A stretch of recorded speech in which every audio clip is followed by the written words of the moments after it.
जय हिंद दोस्तों, स्वागत है आपके अपने चैनल इंडिया क्राइम एक्सप्रेस में। और जनपद गोरखपुर में कैंट थाना क्षेत्र में अपने आप को प्रशासनिक अधिकारी बताकर शादी का झांसा देने और धोखाधड़ी करने के आरोप में एक अभियुक्त को गिरफ्तार किया गया है।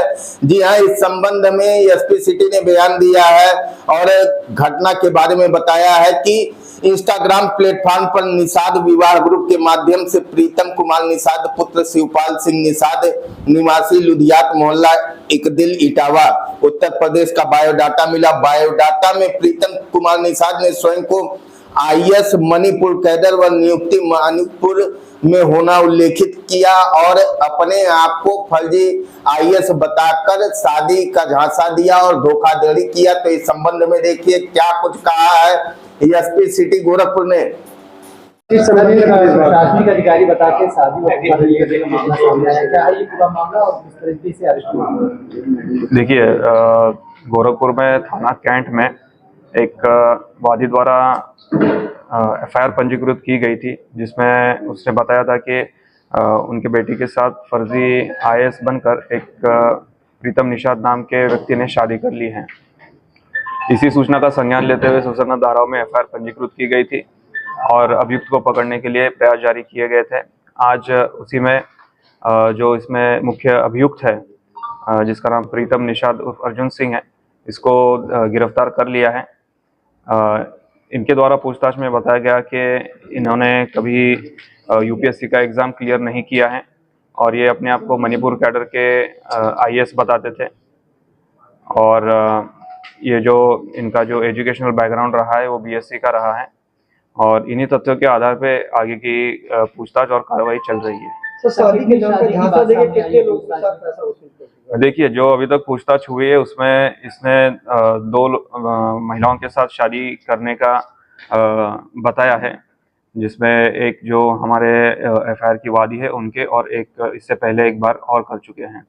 इसके अलावा इनके द्वारा कई लोगों को फर्जी मतलब खुद को आईएएस बताकर उनके साथ फ्रॉड किया गया है।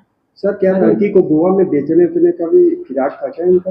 देखिए, अभी तक इस इन्वेस्टिगेशन में इसके बारे में कोई तथ्य आए नहीं है और अभी विवेचना चल रही है। अगर ऐसे कोई तथ्य आते हैं जिसमें ऐसा कोई चीज आती है सामने तो आपको अवगत किया जाएगा। सर, कैसे जानकारी मिली और पुलिस ने कैसे अरेस्ट किया? देखिए, इनकी जो सूचना मिली थी, मतलब शादी का एक ग्रुप है व्हाट्सएप पे, जिसका निषाद विवाह ग्रुप नाम का एक व्हाट्सएप पे ग्रुप है, उसके माध्यम से ये वादी के संपर्क में आए थे। उसी के चलते उन्होंने जब इसको बताया कि ये आईएएस है तब शादी हो गई थी और जब एफआईआर हुई तो सर्विलांस के आधार से और हमारे जो मैनुअल इनपुट्स आते हैं उनके आधार पे इनको गिरफ्तार किया गया। सर, इसके पीछे मंशा क्या थी इसकी? जो है देखिए, इसके पीछे जो प्राइमरीली जो जांच में सामने आया है वो इकोनॉमिक गेन, मतलब पैसा कमाने का इसके पीछे उद्देश्य था और इसको एक लगता था कि इसका आईएएस बनने का एक सपना था, वो इसका पूरा नहीं हो पाया था। तो इसने दोनों जो उसके उद्देश्य थे, एक तो आईएएस बताने के बाद उसको जो सम्मान मिलता था वो सम्मान और जो पैसे मिलते थे पैसे, इन दो कारण के वजह से उसने ये सारा किया। देखिए, अभी तक के पूछताछ में और जांच में ये अकेला ही काम कर रहा था। ये विवेचना चल रही है और इसमें अगर इसका कोई साथ इसका दे रहा था तो उसके खिलाफ भी कार्रवाई की जाएगी। देखिए, जो शादी में शामिल थे उनकी भी पूछताछ चल रही है और उनका जो रोल आएगा उसके हिसाब से ही आगे की कार्रवाई की जाएगी। सर, यूपीएससी का एग्जाम भी कभी दिया था क्या इसने? इनके द्वारा यूपीएससी का कभी एग्जाम नहीं दिया गया है। ये बीएससी बैकग्राउंड के हैं।